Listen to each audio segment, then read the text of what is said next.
this 3-day conference that we've organized for the stakeholders in the pension industry. It's not only trustees, but also amongst us we have service providers who have joined us to be able to also participate in the discussions around how we should be able to re-engineer ourselves, especially in the face of dynamic business environment that we are facing, especially in light of increased regulatory environment.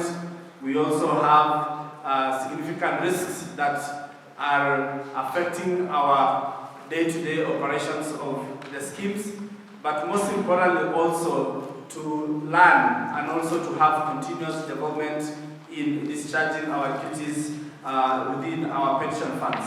So before I proceed, I just wanted to just give a quick introduction about Octagon, because ideally I do believe some of us are here for the first time. And it's my pleasure to just give a quick introduction about who we are. And we are an award-winning regional financial services company that is focused on public and private sector clientele in terms of pensions, consulting and administration, insurance brokerage, trading and actuarial services. Those are our core business. Our vision as a business is to ideally enrich lives through innovative financial services. We are one of the advanced organizations in the industry that is geared towards more innovative solutions, especially to our clientele. And we want to create an impact, especially in trying to advance the agenda of financial inclusion. This would ideally be in the space of insurance and also pension. So you see most of the things we do is geared towards financial literacy and also uptake of financial services. How do we do that? We have a mission to ensure that we do that through continuous lifelong learning, meaning we want to engage, we want to empower both the trustees and members in terms of understanding their financial management bit, and pensions being one of the core areas we're looking into. And that, of course, gave us 4 strategic areas or pillars that we're looking at.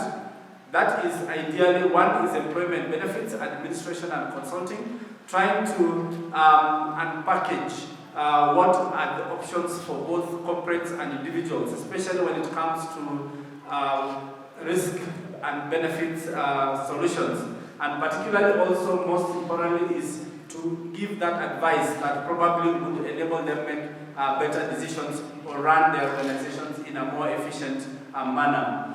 We're also looking at insurance brokerage, trying to ensure that we protect or we ensure there is risk management within the solutions that these corporate or individual clients are pursuing. We do actuarial services and also training. And as we speak, we have funds under close to over 100 billion in terms of administration and more than 150,000 members within our portfolio.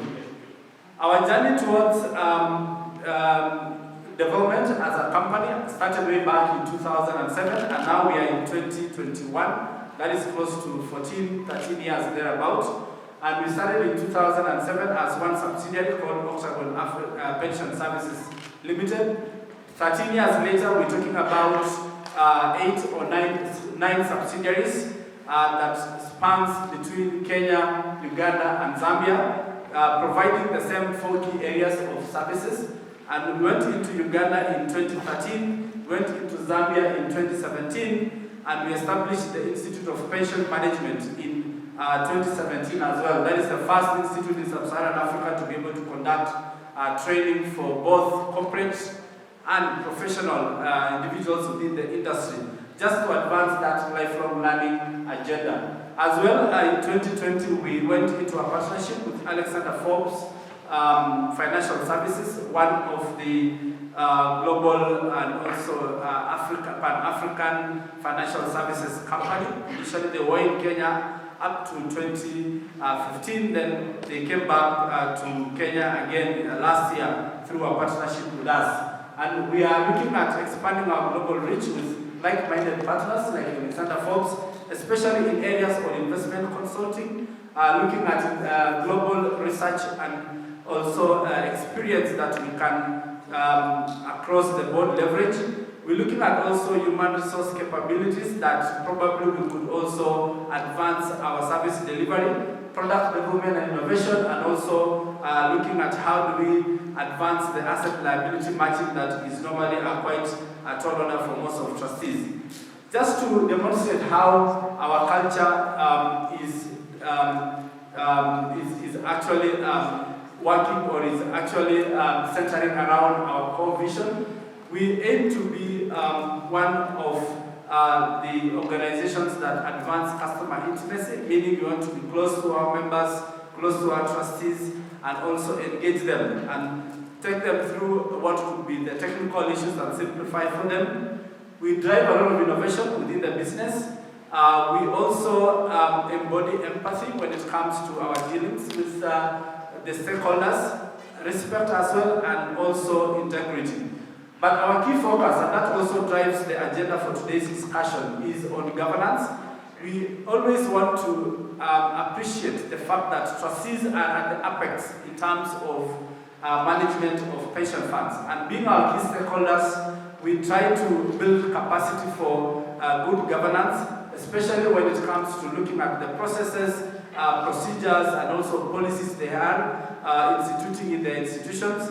And that is crucial because as for us, we are the players, we are the service providers, and if we are anchoring our foundation in a stronger in a stronger environment, it means that we have to promote corporate governance. Risk management as well is one of the key areas that we always advise trustees to look into, but also put it in our processes, data protection, and also innovation and digitization. We have since been able to be rewarded in terms of awards within the last 5 years. And as you can see, we emerged in top 100 mid-sized companies for 2 years in a row, 2018, 2019. 2016, we were the best in terms of World Finance Award, in terms of the best pension service provider. And last year, in 2020, we emerged as the finalist in World Pension Summit, which was held in Netherlands, in terms of innovation within the African space. Just to demonstrate our structures, we are well instituted in terms of corporate governance at a group level. That is right from the board to the different subsidiaries that we have, and also different functions that we have across the Kenyan organization. Our board of directors is Richard Omwela, and we have different individuals who sit in the board who are in an executive capacity, and both spans across different countries in terms of the origin, in terms of mix of skill, and also in terms of experience.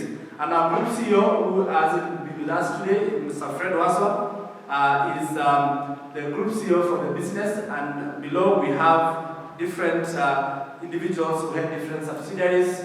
Myself being one of them. In Zambia we have Phyllis Tila, in Uganda we have Caroline Mbangizi, Caroline Kisilu in Kenya as the Chief Operating Officer, and James Wanyama.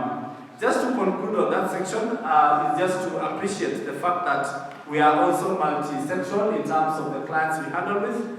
24% of our clients, which is the highest allocation, is from public parastatals. We also have close to 19% in public education. We have the largest number of public universities in terms of our portfolio. We have insurance companies, we have banks, NGOs, religious institutions, and also hospitality. So just to also comment on one item that I know most of us have just noticed, if you've been with us before, is that we went through a brand journey in terms of brand refreshment at the course of this year. And before, I know you are more used to that logo, the first logo, as logo for Octagon.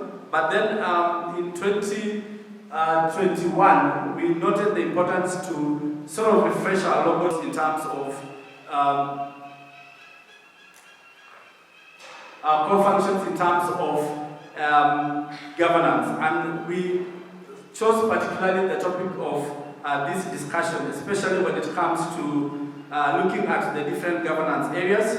And I want to welcome you to this training, particularly to understand specific areas that trustees need to respond to, especially now that we are just recovering from the pandemic period, but also we are seeing a lot of regulations being rolled out by the regulator. What does that mean? It means that trustees must be in a continuous environment, in a continuous learning environment, not only to equip themselves in knowledge that is necessary for them to operationalize the changes that are coming through, but also to be in that position where they can make decisions based on the right advice. And today we have different speakers who will be talking to us on different issues, on governance, on different issues on how to respond to risk, and also on different areas when it comes to the investments.